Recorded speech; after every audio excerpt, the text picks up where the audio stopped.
अक्षरमहं पुरुषोत्तम दासोस्मि। अक्षर एवो हूँ, पुरुषोत्तमनो दास છું। अक्षरमहं पुरुषोत्तम दासोऽस्मि। अक्षरमहं पुरुषो। नारायण नारायण। एक गांव में एक बहुत बड़ा धनवान व्यक्ति रहता था, जिसके पास धन की कोई भी कमी नहीं थी। और फिर इतने पैसे की वजह से उसका नाम भी वो गांव में धनीराम सेठ हो गया। तो सेठ के पास इतना प्रचुर मात्रा में धन था कि वो अपना एक अहंकार रूपी व्यवहार सबसे दिखा रहे थे। उसके सगे संबंधी, रिश्तेदार, भाई बहन सब उसके आजू बाजू में घेरे रहते हैं और वो जो बताते हैं वैसे ही उसका अनुकरण वो सब लोग करते हैं, उसी का कहा मानते रहते थे। और वो लोगों को मदद भी करता था। लेकिन अभी कुछ समय जाता है, समय नियम परिवर्तन होता है। बार बार हम देखते हैं कि समय का परिवर्तन संसार का एक नियम है। तो वो एक रोग से घिर जाता है और वो बहुत बड़ा रोग है कि अभी वो अच्छा होने का कोई नाम नहीं ले रहा है। भयंकर बीमारी का सेठ का बहुत उपचार करवाते हैं, लेकिन उसका इलाज नहीं हो सकता है, इतना पैसा होने के बावजूद भी। आखिरकार अभी सेठ की मृत्यु नज़दीक आ गई, तो यमदूत आते हैं उन्हें लेने के लिए। तो ये जैसे ही लेने के लिए आते हैं तो सेठ जी उनको बताते हैं कि मुझे थोड़ा सा समय दो, और वो प्रार्थना करता है कि मैं लौटकर तुरंत ही आता हूँ। यमदूत वहाँ पर ही खड़े रहते हैं और बोलते हैं कि ठीक है, हमने आपको कुछ समय दे दिया, आप देख लो। तो सेठ लौटकर आता है, चारों ओर नज़रें घुमाई और वापस यमदूतों के पास आकर बोला कि मुझे शीघ्र लेके चलिए। यमदूत इस प्रकार अपने साथ चलने के लिए तैयार हुए देखकर सेठ जी को बहुत ही चकित रह गए। तो सेठ जी ने सेठ को इसका कारण पूछते हैं।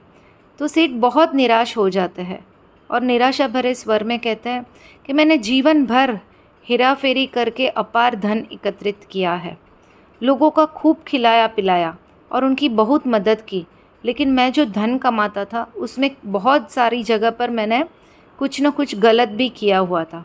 लेकिन सोच रहा था कि मेरा परिवार और मेरे साथ जो भी रहते हैं वो सब सुखी रहे, स्वस्थ रहे और वो मेरा साथ कभी नहीं छोड़ेंगे।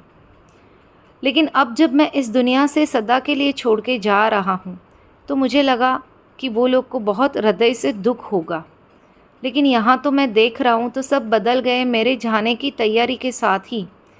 यहाँ पर दुखी होने के बदले में मेरी संपत्ति के बांटने की योजना बनने लगी और किसको मेरे लिए ज़रा भी अफसोस नहीं है, मेरे स्वजनों को भी, मेरे रिश्तेदारों को भी और मेरे घर वालों को भी किसी भी प्रकार का अफसोस नहीं है। सेठ की बात सुनकर यमदूत बोलते हैं, इस संसार में प्राणी अकेला ही आता है और अकेला ही जाता है। इंसान जो भी अच्छा या बुरा कर्म करता है उसका परिणाम स्वयं को ही भुगतना पड़ता है।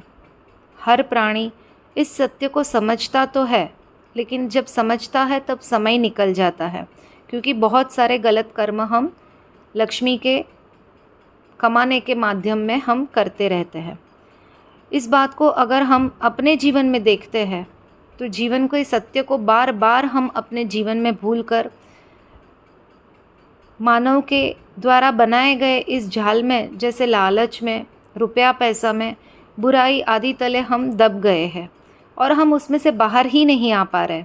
अगर हम भोजन ग्रहण करते हैं तो वो अपने पेट में 4 घंटे तक रहता है। अगर हम कोई नया वस्त्र लेते हैं, पहनते हैं, तो उसकी आयु 4 महीना, 6 महीना, साल, 2 साल जो भी है वो रहती है। लेकिन जो हम ज्ञान प्राप्त करते हैं वो जो हमें अंतिम सांस तक हमारे साथ आने वाला है, और वो ज्ञान के माध्यम से हम जो कर्म करते हैं वो हमारे संस्कार बनकर हमारी अगली आने वाली पीढ़ी को भी और हमारे अगले आने वाले जन्म को भी प्राप्त करता है। तो हर व्यक्ति को हमें सकारात्मक तरीके से देखना है, सुनना भी है और समझना भी है।